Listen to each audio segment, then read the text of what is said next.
Guys, আমি ভাবি এক, হয় আর এক। আমার সাথে এটা কেন হয় আমি সত্যিই বুঝতে পারছি না। যেদিন থেকে আমি কাজে জয়েন্ট করেছি, আমার আশা ভরসা, কোথাও বেড়াতে যাওয়া মানে আমার সব কিছু জল ঢেলে দেবে। মানে কোথাও আমি বেড়াতে যাব, ব্যাস তারপর এক সর্বনাশ হয়ে যাবে।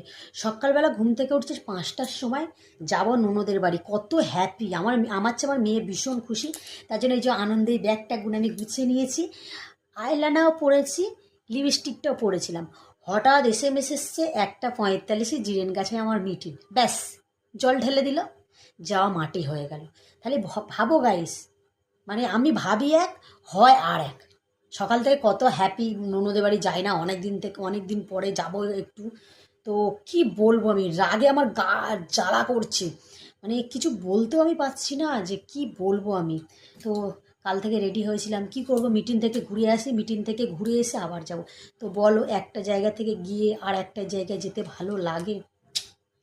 গাইজ আমার আর ভালো মানে আমি পুরো রেডি, শুধু মানে মাম্মামের জন্য দেরি হচ্ছে, নাহলে আমরা বারও হয়ে যেতাম। অরিন্দম চুল কেটে এসছে, মিষ্টি এনেছে, মানে সব কিছু কমপ্লিট গাইজ। শুধু আমি রেডি, মাম্মামের রেডিটা হবে, আমি রেডি হবো, বার হবো, ব্যাস। হঠাৎ দেখতে এসএমএস এসছে, আজকে আমাদের মিটিং। তাহলে ভেবে দেখো, সব মাটি হয়ে গেল। জানি না কেন আমার সাথে এটা হচ্ছে, কেন আমি ভেবেই পাচ্ছি না।